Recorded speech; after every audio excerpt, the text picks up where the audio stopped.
Hello, everyone. Welcome, welcome. My name is Juji. Welcome to my channel. This is HD by Z. If you're new here, this is a space where we explore human design, both through relationships, personal development. I do interviews. Sometimes there's a little history lesson involved. I talk a lot about the system itself. And today I'm so glad that you're here because I got to do an interview with a couple that I've worked with for a year and a half now. Felicia was a client of mine. Her and her husband ended up doing my Conscious Connection workshop series together.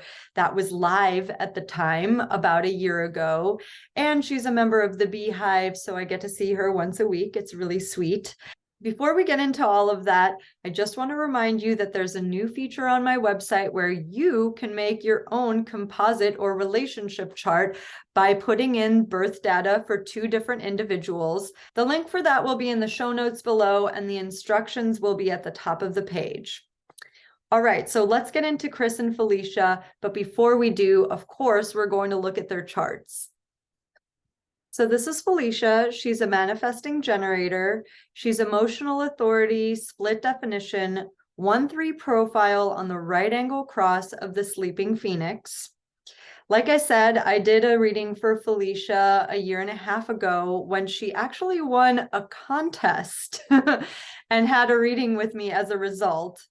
And she was learning for the first time about her emotional wave, which is obviously a huge part of anybody's process. But the fact that she has this entire stream of moodiness was something that we've been exploring ever since then. This is an individual stream right here, and it's what defines her authority. And then she also has a lot of the integration circuits, which also make her an individual and a pure manifesting generator because she has the sacral connected to the throat. We've talked a lot about her 1-3 profile and this very introspective way of being in the world, investigating. She's been investigating human design ever since she met it, and then experimenting with it with her third line. One of the things that she loves experimenting with the most is with her family dynamics. So let's take a look at her husband, Chris. This is Chris. He's also a manifesting generator. He is sacral authority, single definition, also a 1-3 profile on the right angle cross of laws. Now, Chris is also very individual in his nature. He has part of that circuitry in the integration channels. The 1-8 is an individual channel. The 360 is an individual channel. The 2838 is an individual channel. So these are two individuals that are coexisting together as parents, and this is them together. So together they are 8 and 1, have some fun. They have an open ego together. This is something we've definitely talked about. Neither one of them is here to prove anything to the other. They have this fabulous intellectual connection with the 1156. There's always something for them to be talking about. They've also got the channel of the beat together, which is an individual channel, and the 515 rhythm and flow. They've definitely created their own rhythm and flow in the last 11 years that they've been together. And then they have this very intimate connection, which is incredibly tribal. So even though they are individuals, their connection is very family oriented. They actually have a child named Zarek together, who's around 6 years old, and they talk a lot about him. So let's flash his chart real quick. So this is Zarek. He's a projector. He's splenic authority, split definition, 6-2 profile on the left angle cross of defiance. That defiance has definitely been a challenge, but at least they know exactly what's going on. And being a splenic being a projector with a very focused and absorbing aura is very different than the two of them. So that's definitely something they've been investigating together and experimenting with as far as their parenting is concerned. All right, guys, without further ado, this is my interview with Chris and Felicia. All right, guys, thank you so much to both of you for being here, Felicia and Chris. I love seeing your faces. I see them often, so this is not super out of the ordinary, but I really appreciate you coming on and doing this interview. So thank you. Thanks for having us. So I just want to start by, asking you, Felicia, when you first heard this information about yourself, it was about a year ago, actually a year and a half almost now. So what was it that you were able to take away from it that was really illuminating? And maybe you can tell us like what parts of that you shared with Chris right away. I think that would have been like the emotional authority. I think that was probably the first thing I shared with him, and that he was open emotional too. I think that was like a big thing. More so not like in the way it changed things, but like just things made sense a lot clearer. Things were just a lot clearer, like, oh, okay, like I don't have to feel bad that I need more time. Like I was always given more time, like he never rushed me, but I would always feel guilty about it. So that was like a big thing. I feel like most people who have emotional authority say that that's their biggest aha takeaway when they really start to dig into what their wave is all about. And, you have the entire stream of moodiness as well. So, how does that play out in a relationship, in a household where your partner is open? I don't know. I think it could be a little destabilizing. I don't know. I feel like you did it very well.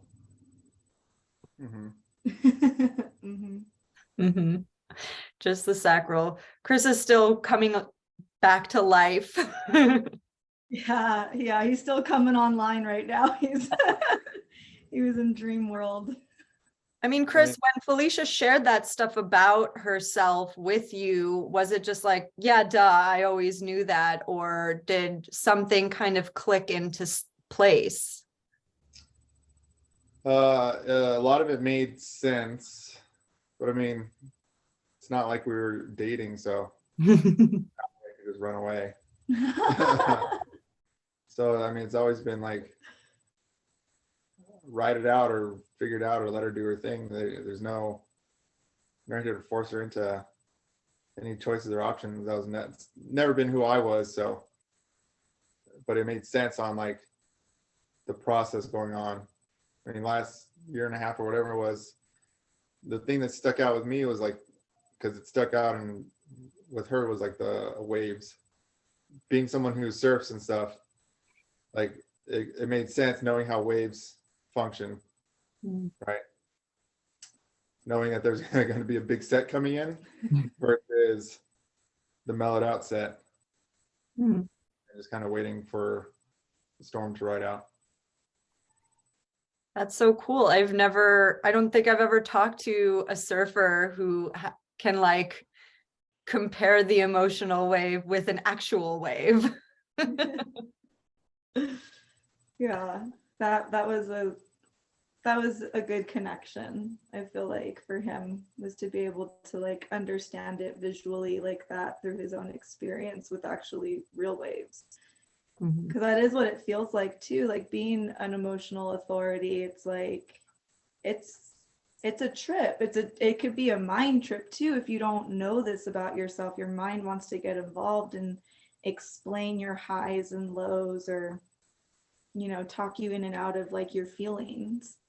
So to just let it be what it was a wave and not resist it, I think has been really powerful for both of us. And still a learning curve too. Like I feel like we're both still so fresh into this that it's like I still don't even really know what riding that wave looks like, but we'll find out. Something that just occurred to me is, does it make you more honest? Is it Does it give you the opportunity to be more forthcoming about where you're at when, you know, it's not personal? I definitely feel like I see the opportunity for that. I think it's hard to break cycles and patterns.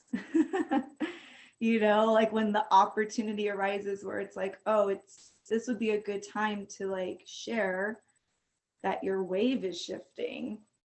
But because I've lived my life like overriding my wave, I tend to not take those moments to be like, well, I wouldn't say tend to not, but there are still like, it's part of my pattern where I'm just like, no, put on your happy face and just go through with it. But I would say that since the reading, it's been a lot harder to do that. So when I do try to do that, he's like, what's going on over here? Like, are you waving right now? Like, he'll call me out on it a lot more.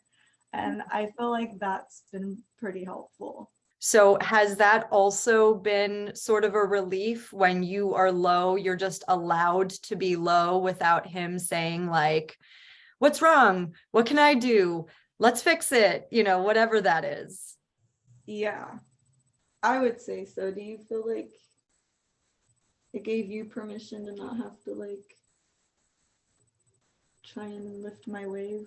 Yes and no. I mean, because like if she's in a wave and she's not saying something, I don't know whose fault it is. What if it's no one's fault, Chris? Yeah, but she doesn't talk about it, so there's still that slight chance that it's my fault or Derek's fault. Who the fuck knows? That's where it gets tough, because that's too, like, it is helpful checking in to see like if or where, if it is a wave or if she's like genuinely like pissed off at something. Like, I've got to know, that way I can like at least have have something to look forward to, because I know the wave's going to pass. Like, it's still a learning process, because we still have moments where like I try to remove like me and Z from the situation or let her have her time, but she's still resistant to that too. Like, I'm more than willing and like happy to take Z, like even for the day or so, let her do her thing at home alone or process whatever. But I think she still gets the guilt of not wanting to be left out, FOMO, even though she's in a wave. And I'm just like, we're kind of stuck in a rut, because I want to just let her process her wave or deal with her own stuff, because I do for the most part realize it's not us, it's just a process. But she doesn't quite, or doesn't always like let us. Yeah, if I'm she's resistant to the process, then it's like it might be easier for him to like be less resistant towards my process than I am, because like I'm only a year into deconditioning something that I've been doing my whole life. So Yeah.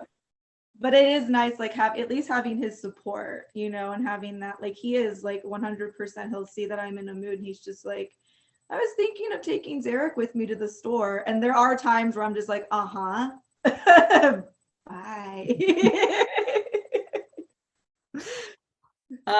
Well, speaking of Zarek, you know, you guys have a beautiful son and he's very different from both of you. And I remember that being part of the very beginning of your process is trying to understand him. Obviously, you're still trying to understand him, but what has that been like for the two of you, just in the way that you parent him? It's been great. Like, just number one, to like have a better understanding on how not to like traumatize the next generation. But it's also like very hard. Yeah. Again, he's like simple but not easy. Because like we're retraining all the same either principles that like I grew up with versus what like the textbook tells you versus social norms, or not norms, but social, just society in general. So that's where it gets like tough to like, I mean, with anything, you have to like stop and check yourself again every time you're about to make an action or respond to there. Okay, is this best for him, best for me, or is this just falling into like, you know, social norms again? Or but that all has to happen in like a split second because he's having a meltdown or yelling at me or stuff like that. Yeah. Well, you're both third lines. You can handle it. It's all a trial and error. Yeah. A lot of trial and error. Sure. I mean, the main goal is just to avoid as much therapy later on as all costs.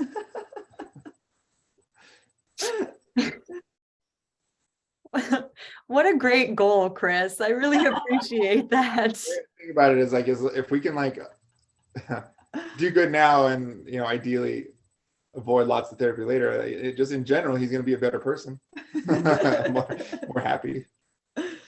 But it's always fun. I mean, because even in general, like well, not in general, but over the last 2 years, we're seeing a lot of like, we've been doing a lot of our own work, and we have these ambitions as far as like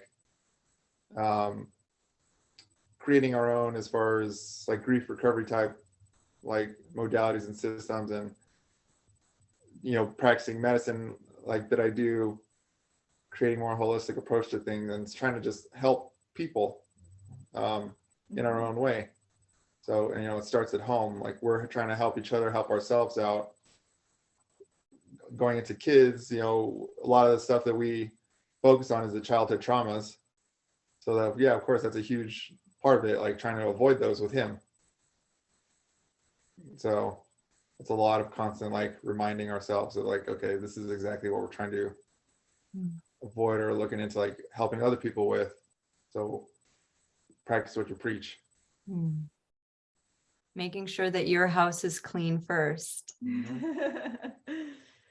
Yeah. Well, and ultimately that's kind of how you help other people, is by showing them through you doing it yourself. And then you see for yourself how much better you're feeling, how much better your life is. And other people start to see that, and they're like, what are you doing? They want to know, what are you doing? Lead by example is how you become the best like king or ruler, or how you get people's trust, or how you get people to follow along. So doing medicine, it's the same principle. I used to be like 40 pounds heavier, like before Z. People weren't going to believe what I was doing until I showed them. And then even too, like doing magic and doing all that stuff, when I talk to people, I'm not making like theories of like either this or that, or I'm making real life connections where, hey, I did this, I went through this, this is what works, it's proven. And it's not like crazy things, but it's like, this is all stuff that anyone can do. So it's the same principle, like going in with Z, being able to tell people or show people like, this works, this is how like I did it. It's not just me reading a book and reading it back to you. Like doing the work and showing you what I've accomplished with it. Well, to some degree, that's what this conversation is all about, right? Because human design is kind of a leap of faith. Some people are a little bit nervous about what they're going to learn about themselves. And you're right, Chris, you know, going first can be scary.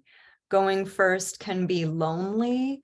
Going first can be isolating at times, but it's something that you do for yourself, because first and foremost, you know, you can't really care for other people if you don't know how to care for yourself. I want to talk about actually the relationship course that you guys did with me.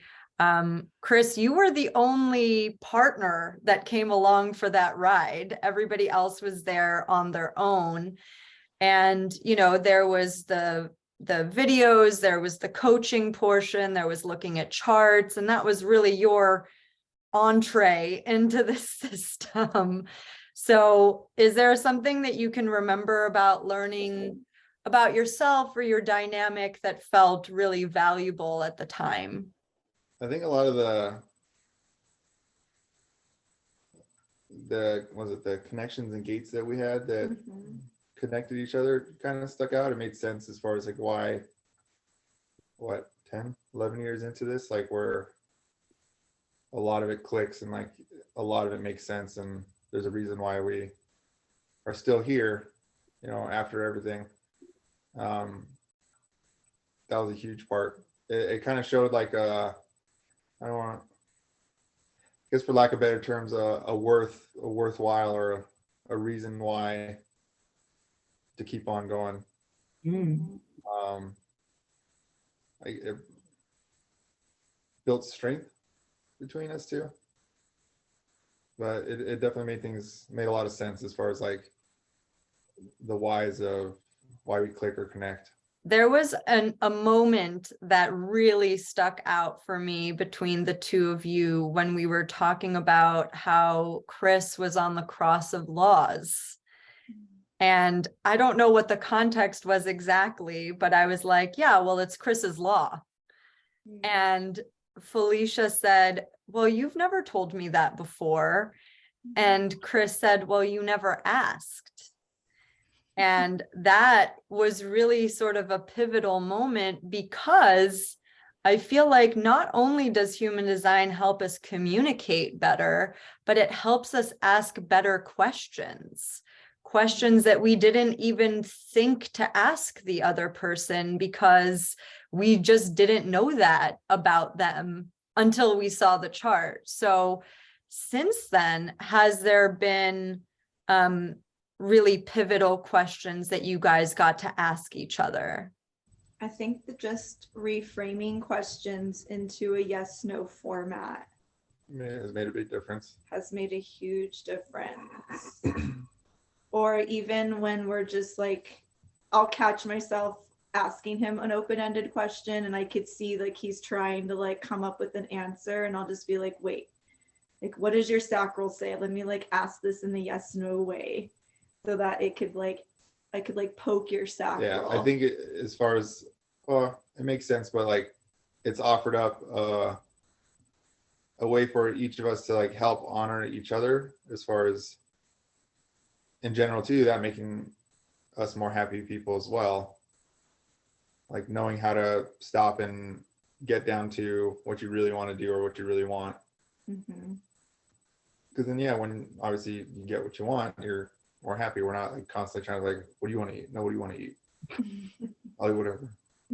Or when I hear like his sacral making really frustrated noises, and I'm just, I like will pause him and I'll be like, is this what you really want to be doing right now? And sometimes shit just has to get done, whether we're frustrated about it or not. But pausing, like when I hear the noises and like taking that moment to pause them and be like, you sound like your sacral's making a lot of noises right now. Like, do you need a minute? Like, is this like just checking in? Like, is this really what you want to be doing? Like, can we change our plans? Like, what's really going on here? And I think just connecting him back to his body and being like, okay, I am just frustrated, but it's not like the end of the world. Like, I actually do have the energy to continue forward and not make this like a miserable situation. Like that helps. Otherwise, you could get really wrapped up in that frustration, and then that leads you to anger in our case. And yeah, that's not fun for anybody. I like to kind of say that human design is a love language, because, you know, first you can switch to the yes and no format, which is really pretty pivotal. Then there's the part of it that, you know, you can tune into, oh, that sounds like frustration, or like, it looks like you're headed towards anger. We doing this? We doing this? But what about the idea that certain needs are being communicated in a way that they potentially wouldn't have in the past, because you didn't necessarily have a language for it? Yeah, I think it's more of the whole like being more aware of those needs. This is offered up a better way to address those. Like instead of like either rushing response or like hurry up, just spit it out, or like just say what it is that you want. It's a softer way to do that, a more like just approachable way. Like, this has nothing to do with you or anybody else. This is just like what my body is telling me it needs right now. Or even like realizing, you know, like we both as individuals tend to need a lot of alone time. And even like me being the only emotional authority, like having the understanding that Chris and Zarek might need some time away from me to like decompress their open solar plexus, and not taking that personally or offensively or anything like that. And that, I mean, that goes for all relationships, I feel like, in my life. Like, just realizing that my aura speaks loud, all of our auras speak loud enough for us, and that mine just can be uncomfortable for some people. And that has nothing to do with me. It's just the way that I was designed, and I don't need to take it personally if someone needs space or needs some time, or when I'm time. You know, I actually feel like, yeah, this isn't personal. Like, my mind might want, in the past, could have been trying to be like, oh, you want time away from this person because like you're bored or you don't like them anymore or this and that. And it's like, no, I really just wanted to be alone just for like the day, and then everything is okay. I mean, I can see how that could cause a little bit of crisis within yourself, thinking like, am I a bad wife that I need this time alone? Or am I a bad mom because I need this time alone? And the guilt of that can create a lot of shame when it really is just about your own needs and not really anything else. And then to be able to communicate that with Zarek, to let him know, like, this has nothing to do with you. I just need some time alone. And then giving him that space to ask that for himself too. Because there have been plenty of times where I'll either be walking over to go sit next to him while he's working quietly, and he'll be like, can I have alone time right now? And I'm like, okay, like, that's fine. I'm impressed. What a great hermit he is. Sometimes. I mean, it's still unconscious, so we'll see how that plays out. Human design and parenting have been interesting too. Like, at first I felt like it was like something to do, and then I realized like I'm supposed to step out of his way regardless of what's going on here. Like, even if I see him like acting like not self themes out, like, that's not for me to do anything about. That's for him to experience what that not self theme is like for him, and for him to discover for himself if that felt healthy and correct or not. And he's not going to know whether something's really healthy and correct without experiencing the extreme of it. I mean, that's kind of why we get to experience suffering here on earth, is so that we actually get to understand the full spectrum of what the opposite of that is. Beautiful, Felicia. Well said. Okay, final sort of query about the beehive. You are one of the first people to join. You're on every single call, come hell or high water. It's so awesome. I know sometimes Chris is like either in the next room or in the car next to you. He gets to hear a lot of what we talk about, even if he isn't actively participating. But as far as, you know, your own experience is concerned, Felicia, what do you what do you feel is so valuable about having this consistent interaction?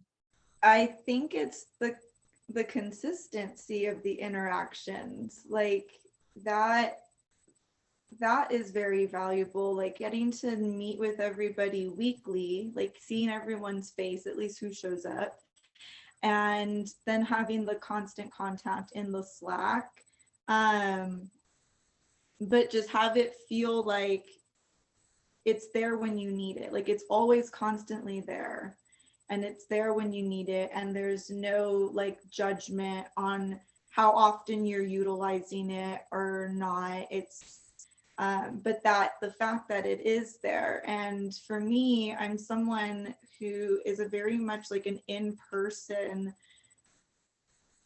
connection kind of person. Like I'm a split definition, not a triple split, but just even when it comes to maintain, like as an individual, when it comes to maintaining my relationships, it is very difficult. As a 1-3, someone who's very introspective, I can get very swept up in my own trip. If you're not in my face, if I'm not making contact with you constantly, it's very easy for things and people to fall off my radar.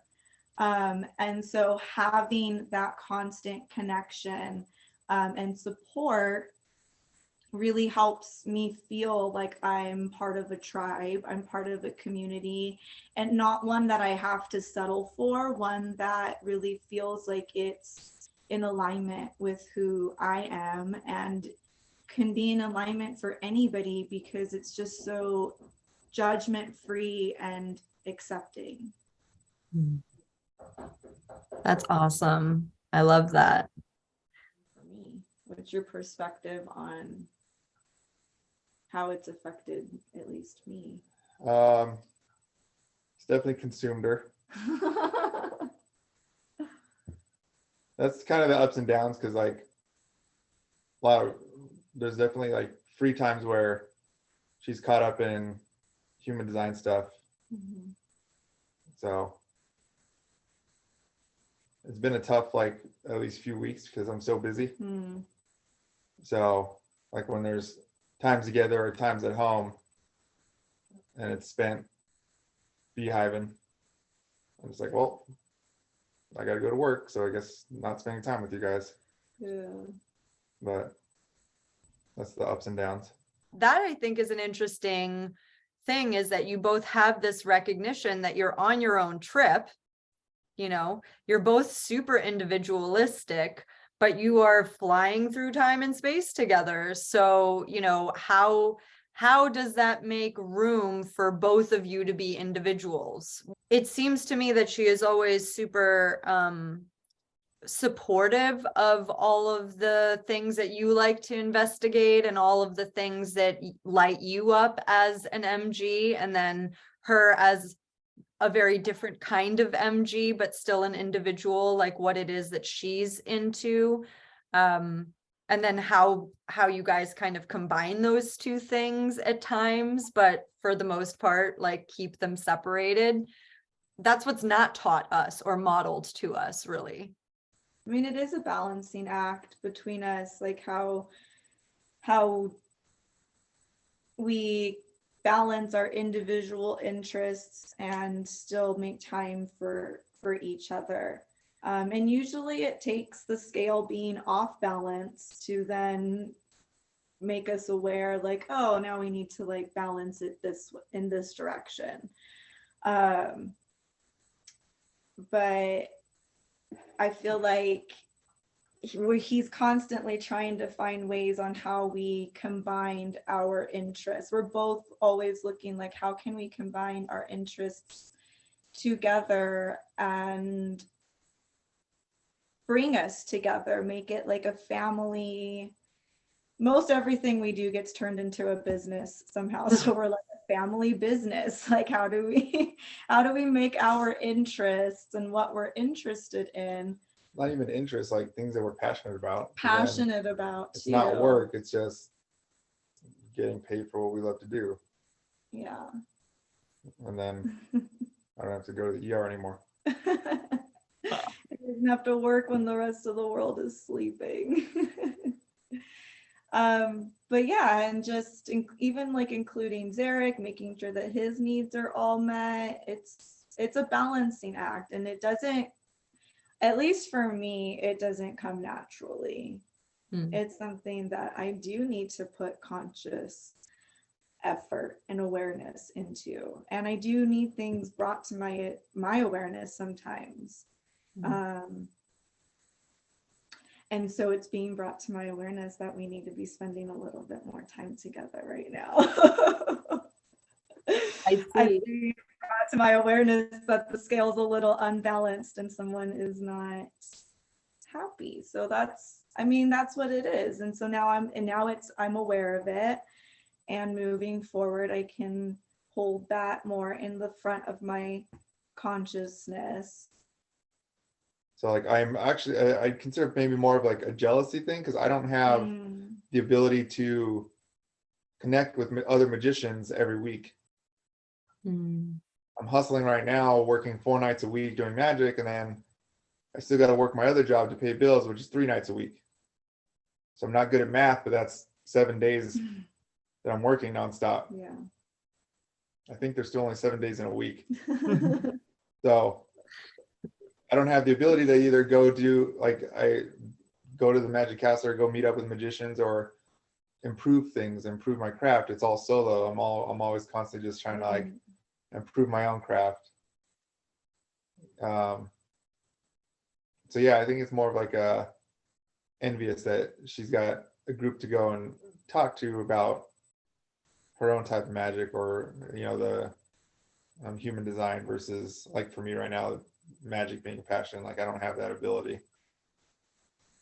Because it doesn't. Chris, what they say about MGs, if you don't see it in the world, create it for yourself. So, well, as he's talking, my wheels are turning. My wheels are like, yeah, we're gonna schedule something on the calendar. Okay, now I'm hearing him and I'm hearing what he needs. Well, and I tried, and now I'm like, I'm gonna make this work. Schedule's so hectic that like, oh yeah, I went to try and go do magic with friends, and it was the wrong fucking day. It was a day ahead. Just third line in it. Yeah, third line life. So the distinction is that MGs and generators are here to release energy, but we call that work, right? But when you're releasing energy in the way that's satisfying, in the way that lights you up, it doesn't feel like work. You're like, I can't believe they pay me for this. Shh. Like, don't tell anyone how much I like it, because we perceive work as this like drudgery that we have to go through. But really, we are all here to be satisfied, and we are here to put a lot of effort and energy into the things that we love. I'd say that's been like, I've been able to use human design in a way to like, when he talks about work and seeing him in different work environments, and then like listening to his experience and his stories and like looking at his chart, I'm like, oh yeah, that's why this lights you up, because this is actually who you are. Like, like mundane or just rhetorical stuff, it wears him down. Like most people, like that's what they look forward to. They look forward to just going and being able to like zone out, do their work, and that's fine. But like he likes being stimulated. He likes learning new things. So the urgent care setting was just it was like boring for him. He was good at it, very good at it, but it was just like the same stuff over and over again. And then with magic, and even working still medicine, but in the ER setting where things are like, you never know what's going to walk through that door. Things are constantly changing, mutating, evolving. Like his first line, he's able to like learn so much stuff that like he doesn't know. His third line is able to like try stuff that he wouldn't be able to try on his own because he has like tribal support from the other doctors, and they believe in him. They see his potential. They see that he's completely capable of learning anything. He's recognized. And all of these things is, when I look at his chart, it all speaks to me. It's like, yeah, this is why you love working there. Like, is it stressful? Fuck yeah. Like, there's a lot of shit going on, and maybe somebody else wouldn't be able to handle that. Who knows what their design looks like? But like for him, it was like, oh, this is where you need to be. This is where you're lit up. And then I get to be on the receiving end of that, and I get to see how lit up he is. I get to see how excited he is to tell me his story. I'm excited, like, to hear about how was work last night, you know, like, how did it go? Tell me, like, I'll ask him, what was the most like exciting thing that happened? And like right away he can tell me something in either setting, either magic or the ER. I love that, because I feel like so many MGs feel like there's something wrong with them, that they're not satisfied with this one activity or this one career or this one path that they've chosen. Like you said, the chart doesn't lie. That's the best part. It's like, it's not here to try and fix the person. It'll give you the why they prefer this over that, or, you know, why they're reacting to something in a way that you don't understand necessarily. I like looking at the charts too Periodically, when but- I like, there's a specific doctor that he's working with right now, and they have like this crazy connection. So like I was like, get me his birth info. I want to know why you have a crazy connection. And then it was like, oh yeah, because I liked hearing about it, and I was like, oh, I just want to look under the hood. I just want to see what else is going on under here. Not because there's anything to do, but I'm just like, oh, this is why you guys get along so well. And it just feels juicy. Totally. All right, guys, is there any sort of last minute thoughts, feelings, concepts you'd like to share? Anything about your connection that you want to, you know, wrap this up with? I'd love to hear anything that either one of you would like to share. Learning about human design and then the ways that we connect have definitely, like he said, strengthened our relationship. It's helped build a foundation. I feel that's more stable for us to stand on. And I think it's also made like some of these like harder times or challenging times like easier for us to like laugh about, like third line. Third line life, like anytime shit's hitting the fan or something's like going astray, it's just like nothing to do, third line life. But yeah, and then not taking things personally, I think has been very beneficial. Yeah, it's been very eye-opening. It's all as a collective, because like human design isn't the only like avenue that we're like investigating or, you know, trying to learn about or relying on to self-improve. It's just a component. But in the grand scheme of things, like even being from like a medicine background, it gives a lot of explanation on even just like, you know, I guess like what we would call like mental health disorders and stuff like that. Like it's definitely like made me think like, man, like things like depression and bipolar and all these different things that we throw medicines at. And like, well, what if that was human what if that was just design? like people not being understood? and we're just quieting it with medicine. I'm just like, oh man. Hence why I want to get out of medicine, but or find my own new form of medicine. Pave our own path. Because definitely human design, trauma work, all that stuff has shed a new light on healthcare in general. Man, you just opened up a can of worms, Chris. I feel like that's its own very long, very involved conversation. I have a lot that I would say about all of those things. And I often say that if we understood the difference between like the emotional beings and the open emotional beings, like the world would just be a much more functional place. Because that's the thing that gets misunderstood the most. And it's what we label in so many different ways that is just our mind's interpretation of what's going on.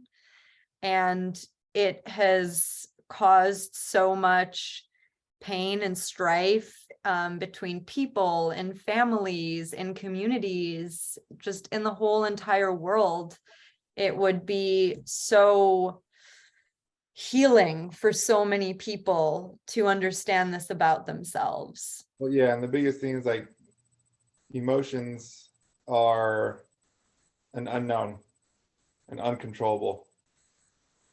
So when you come from it at a science point, it's not measurable. You can't make sense of it. You can't, well, you used to not be able to throw money at it to fix it. So what way can you throw money at it to fix it and not deal with it? You shut down the emotions.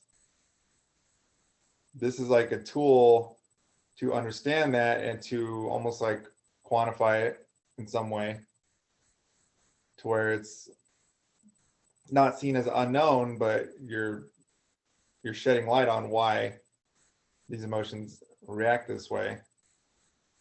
And if you just invest a little time to figure out or to look into, okay, why your emotions are reacting a certain way, it clears things up.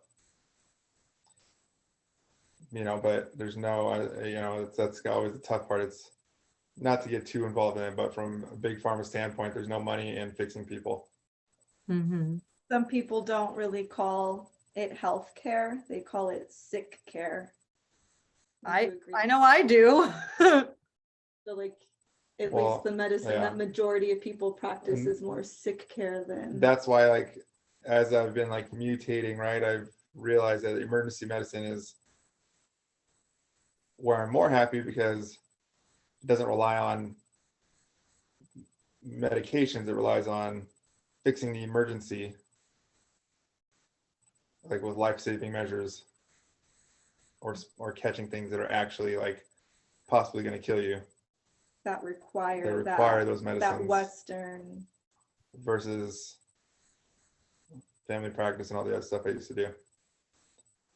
So at least puts my mind at ease when I'm doing my Western medicine stuff that it's actually beneficial versus not. Right. And what you're describing is a much bigger cultural, socioeconomic issue, which is why 2027, according to Felicia, can't come soon enough.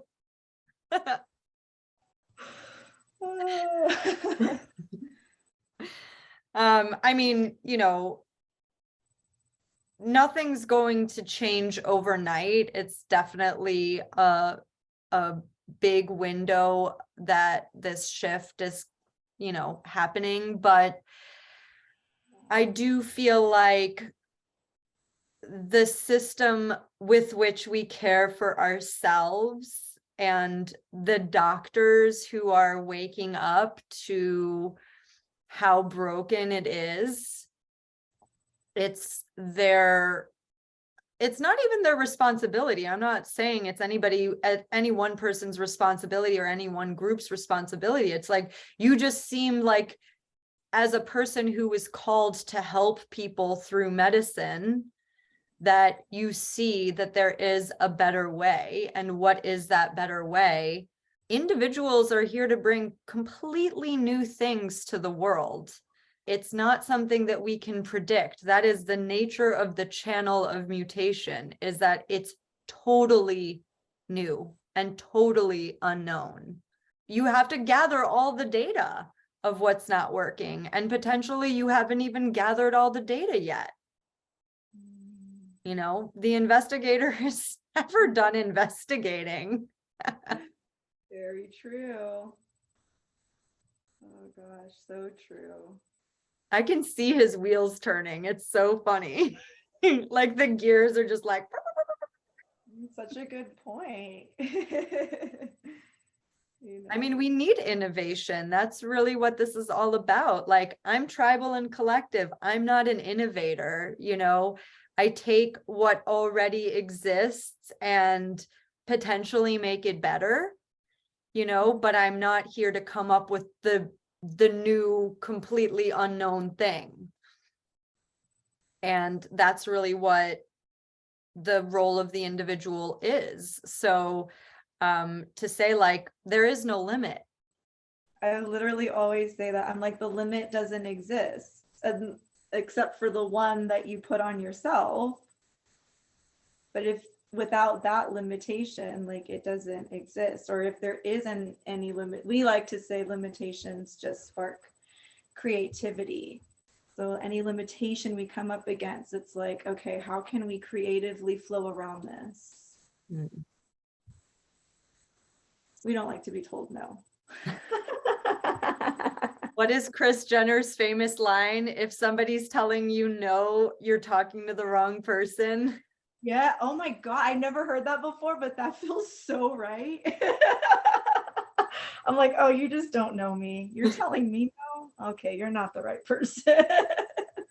Oh my God. That feels so like when we were buying our house, that feels so right. The person who was like showing us our home was trying to tell me that we couldn't put an offer on it.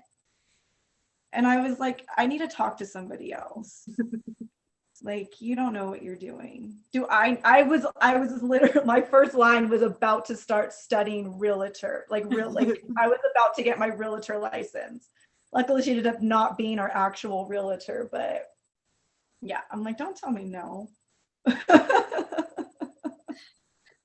Like, do you want a commission or not? I don't understand. Yeah, a lot of times too, I'm like, when I get told no by a business or something, I'm like, wait, you don't want my money? Like Disneyland told us no. And I was like, wait a minute, Disneyland. I know we're probably pennies in your pocket, but still, like, you just lost like 2 to 3 customers. What's going on? Did they really lose you though? I know, didn't know. We'll be back. Okay, third line, we're just breaking the bond for now. We're gonna make it when it feels right. I love that. That's so good. Never closed all the way. I always say that. It's bonds made and broken and then made again. Uh-huh. Yeah, that's correct. I know when you said that you were friends with all of your exes, or at least most of them, I was like, that's why I'm friends with all of my exes. I mean, also, like, just because it didn't work out from a romantic standpoint doesn't mean you have to like throw that person away. There was something about them that was, you know, that you were connected to. And even if it's not a romantic connection anymore, it could still be valuable in your life. Mm-hmm. You know, I mean, there has to be some like pretty firm boundaries there. So that's also a thing. But I mean, and fourth lines, forget it. They're friends with all their exes too. Like maybe a little too friendly. I'm gonna say they're probably part of their network. Yeah, you don't ever want to cut off that one arm of the network. That's so funny. All right, guys, thank you so much for being here. I really, really appreciate it. I love having conversations with you. Felicia, I love seeing you in the Beehive every week. And I just love watching your family grow, expand, and connect. Thank you so much. Thanks for Thank asking you. us to be here. Oh my gosh, you guys, that was so juicy. There was so much content. It was very, very dense. I hope you enjoyed that. I hope it gave you some insights into what human design offers. If you like this video, please give it a thumbs up and hit subscribe if you want to get notified every time I drop a new one of these. You can also put any of your questions in the comments below. I'd love to hear from you.